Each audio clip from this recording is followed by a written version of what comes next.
आगे बात करते हैं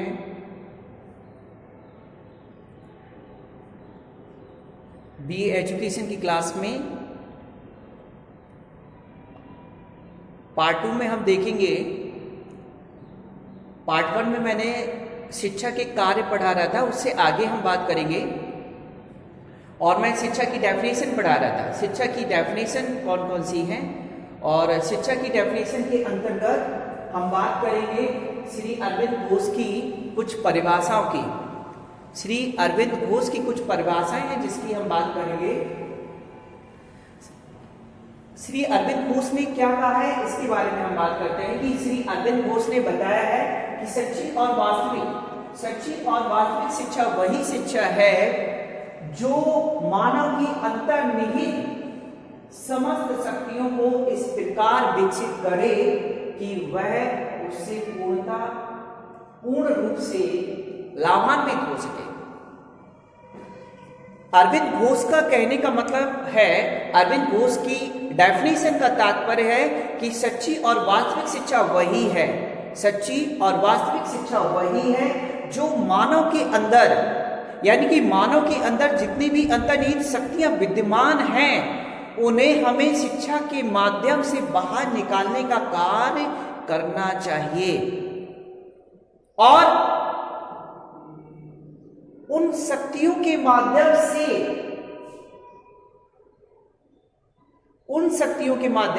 जिन शक्तियों को हम बाहर निकाल रहे हैं उन शक्तियों के माध्यम से व्यक्ति पूर्ण रूप से लाभान्वित हो सके। यानी कि जो मानव की अंतर्निहित शक्तियां हैं उन शक्तियों को हमें इस प्रकार से विकसित करना है ताकि व्यक्ति पूर्ण रूप से लाभान्वित हो सके। ठीक है, आगे हम डेफिनेशन की बात करेंगे जॉन डीवी की, कि जॉन डीवी ने किस प्रकार से शिक्षा को परिभाषित किया है, शिक्षा के कार्यों को परिभाषित किया है, इसके बारे में बात करेंगे जॉन डीवी के अनुसार। तो जॉन डीवी ने क्या कहा है कि शिक्षा का कार्य असहाय प्राणी के विकास में सहायता पहुंचाना है। शिक्षा का कार्य क्या है? शिक्षा का कार्य है कि जो असहाय प्राणी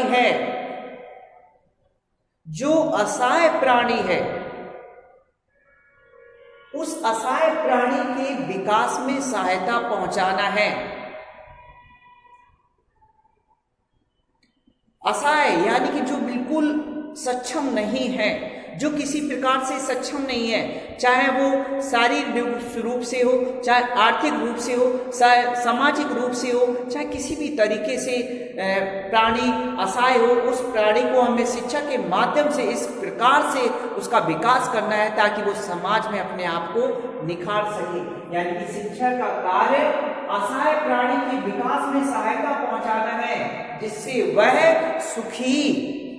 जिससे वह अपने जीवन को सुखी कर सके, जिससे वह अपने नैतिक विकास को विकसित कर सके, जिससे वह कुशल मानव बनने का कार्य कर सके।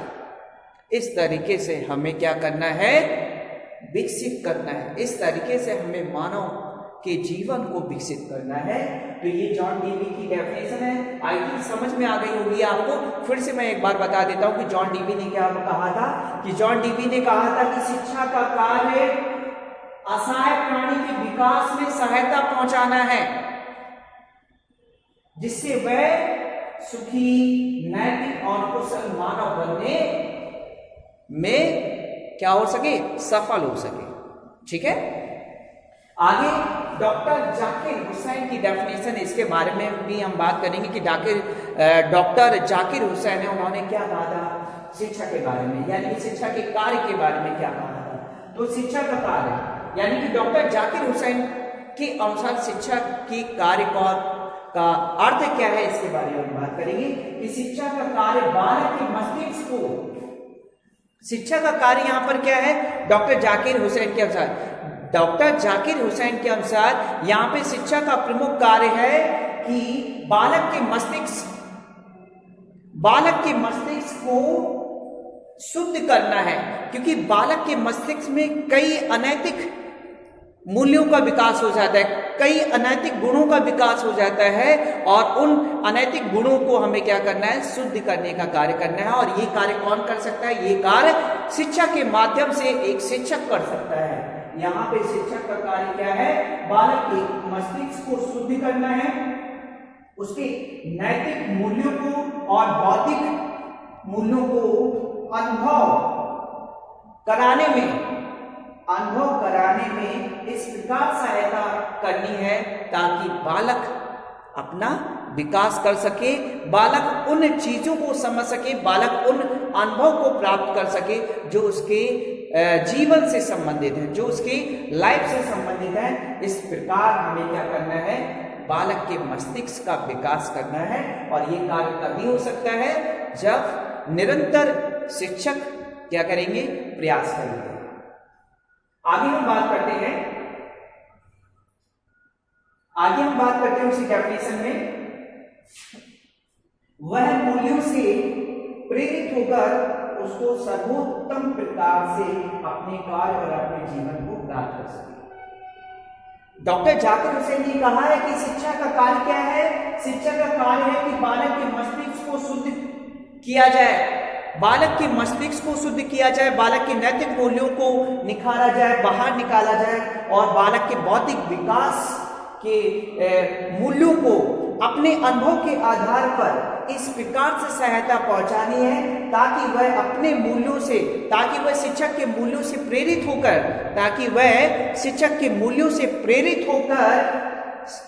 सर्वोत्तम प्रकार से अपने कार्य और अपने अनुभव और अपने जीवन में उन चीजों को शामिल कर सके और अपने जीवन में उन चीजों को ला सके। इस तरीके से हमें क्या करना है, बालक के मस्तिष्क का विकास करना है। ठीक है, आगे कुछ शिक्षा के कुछ कार्य हैं। आगे हम कुछ शिक्षा के कार्यों के बारे में बात करेंगे कि शिक्षा के कौन कौन से कार्य हैं। तो शिक्षा के प्रमुख कार्यों में अगर हम बात करें तो शिक्षा का प्रमुख कार्य होता है, क्या कार्य होता है, एक शिक्षा का प्रमुख कार्य क्या है, एक शिक्षक का प्रमुख कार्य और शिक्षा का प्रमुख कार्य, दोनों में अंतर है, इस चीज को हम ध्यान रखेंगे। यहां हम बात कर रहे हैं शिक्षा के कार्यों की, किसके कार्यों की, यहां पर हम बात करें शिक्षा के कार्यों की, तो शिक्षा का प्रमुख कार्य है बालक के व्यक्तित्व का विकास करना। क्या कार्य है, बालक के व्यक्तित्व का विकास करना यहां पे प्रमुख कार्य है। और ये कार्य किस से कर सकते हैं, ये कार्य हम शिक्षा के माध्यम से ही कर सकते हैं। तो प्रथम कार्य क्या हो गया, प्रथम कार्य है बालक के व्यक्तित्व का विकास करना, बालक के व्यक्तित्व का विकास करना, ये शिक्षा का प्रमुख कार्य है। ठीक है, दूसरा है शिक्षा का प्रमुख कार्य सामाजिक विकास करना, सामाजिक विकास करना। और सामाजिक विकास, समाज में रहने वाले प्रत्येक प्राणी के सामाजिक विकास की यहाँ पे बात हो रही है, प्रत्येक प्राणी की, चाहे वो कोई भी व्यक्ति हो, किसी भी वर्ग का हो, किसी भी जाति का हो, किसी भी धर्म का हो, यहाँ पर हम शिक्षा के माध्यम से सामाजिक विकास की हम बात कर रहे हैं। ठीक है, और शिक्षा के माध्यम से हम क्या कर सकते हैं, शिक्षा के माध्यम से हम सांस्कृतिक विरासत के हस्तांतरण को भी हम विकसित कर सकते हैं कि किस तरीके से जो सांस्कृतिक विरासतें हैं जो हस्तांतरित हो रही हैं उनको भी हम क्या कर सकते हैं, शिक्षा के माध्यम से हम क्या कर सकते हैं, विकसित कर सकते हैं, उनको जोड़ सकते हैं, उनको एक कर सकते हैं। एक करने का कार्य किया जाता है, जोड़ने का कार्य किया जाता है। शिक्षा के माध्यम से हम एक दूसरे व्यक्तियों को जोड़ते हैं, एक राज्य दूसरे राज्य को जोड़ने का कार्य करते हैं, एक देश दूसरे देश को जोड़ने का कार्य करता है, एक व्यक्ति दूसरे व्यक्ति को जोड़ने का कार्य करता है। और यहाँ पर हम सांस्कृतिक विरासत की बात कर रहे हैं, यानी कि शिक्षा के माध्यम से हम सांस्कृतिक विरासत के हस्तांतरण को भी हम एक कर सकते हैं। ठीक है, आगे हम बात करते हैं शिक्षा के माध्यम से हम निपुणता की प्राप्ति कर सकते हैं। निपुणता की प्राप्ति का मतलब है कि जो आपने उद्देश्य बनाया है, जो आपने लक्ष्य निर्धारित किया है, उस लक्ष्य को आप प्राप्त कर सकते हैं किसके माध्यम से, शिक्षा के माध्यम से। शिक्षा के माध्यम से व्यक्ति का तो विकास होता ही है, साथ में व्यक्ति के अंदर जो बौद्धिक विकास होता है वो इतनी तीव्र गति से होता है शिक्षा के माध्यम से कि व्यक्ति अपने आप अपने विषय के प्रति, अपने सब्जेक्ट के प्रति निपुणता हासिल कर लेता है, और ये शिक्षा के माध्यम से ही क्या है, संभव है। आगे है मानवीय मूल्यों को विकास करना, यानी कि शिक्षा के माध्यम से हम व्यक्ति के अंदर, बालक के अंदर मानवीय मूल्यों को भी हम विकसित कर सकते हैं। मानवीय मूल्यों को विकसित करना, अपने से बड़ों का आदर करना, सम्मान करना, आदर करना, है ना। मानवीय मूल्य, लोगों की सहायता करना, मदद करना, ये मानवीय मूल्य है ना। जरूरत अगर पड़ती है, एक व्यक्ति को अगर दूसरे व्यक्ति की जरूरत पड़ती है तो सहायता करना, है ना। मानवीय मूल्यों को विकसित करना कि आपके मानवीय मूल्य क्या हैं, उन मानवीय मूल्यों को बताना, जानना, समझना और मानवीय मूल्यों के प्रति अभिप्रेरित करना, ये शिक्षा के माध्यम से ही संभव है। किसके माध्यम से? शिक्षा के माध्यम से ही संभव है, और ये तभी संभव है जब शिक्षक निरंतर इस पे प्रयास करेगा। आगे है नेक्स्ट, सामाजिक संस्कृति का विकास करना। शिक्षा के माध्यम से हम सामाजिक संस्कृति को भी हम क्या कर सकते हैं, विकसित कर सकते हैं। समाज के लोगों को विकसित कर सकते हैं, समाज में निहित शक्तियों को विकसित कर सकते हैं। और ये कब संभव है? जब हम प्रत्येक व्यक्ति के लिए शिक्षा उपलब्ध कराएंगे, प्रत्येक व्यक्ति के लिए रोजगार उपलब्ध कराएंगे,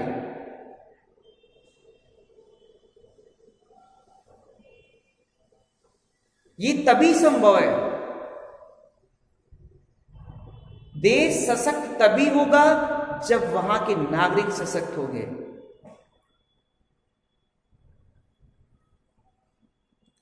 और व्यक्तियों को सशक्त करने के लिए, और व्यक्तियों को सशक्त करने के लिए, मानव को सशक्त करने के लिए, समाज को सशक्त करने के लिए,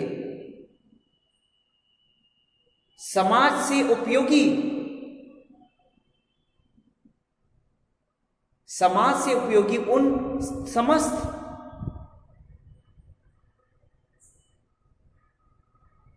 आवश्यकताओं को जानना होगा जिससे व्यक्ति जुड़ा हुआ है। आगे हम बात करते हैं राष्ट्रीय विकास। राष्ट्रीय विकास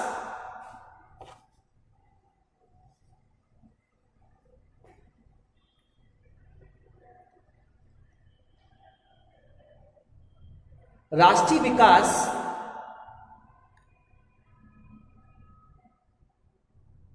कहीं ना कहीं व्यक्ति के विकास, समाज के विकास,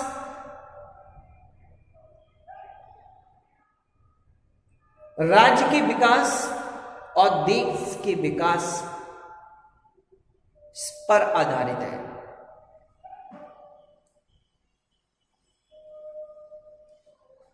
यदि हमारे देश की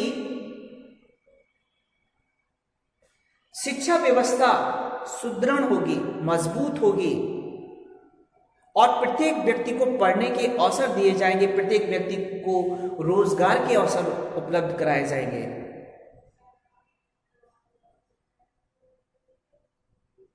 तो देश का, राष्ट्र का विकास अपने आप ही आगे बढ़ने लगता है।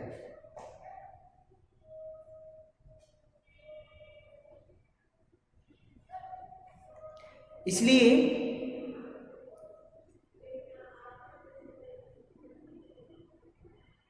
शिक्षा के बेहतर अवसर उपलब्ध कराने चाहिए, और शिक्षा के बेहतर अवसर उपलब्ध कराने के लिए हमें प्राथमिक शिक्षा, माध्यमिक शिक्षा और उच्च शिक्षा पर फोकस करना होगा।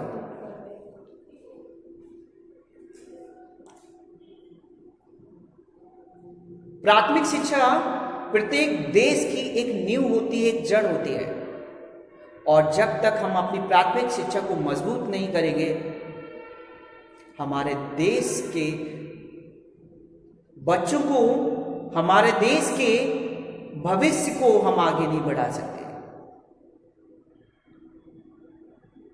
इसलिए हमें प्रत्येक 6 से 14 वर्ष तक के बालकों के लिए अनिवार्य एवं निःशुल्क शिक्षा उपलब्ध करानी चाहिए, और प्रत्येक प्राथमिक शिक्षा में तकनीकी शिक्षा, कौशल पर आधारित शिक्षा और रोजगारपरक शिक्षा को उपलब्ध कराना चाहिए। प्रत्येक प्राथमिक शिक्षा में उन न्यूनतम संसाधनों को उपलब्ध कराना चाहिए जिससे एक शिक्षक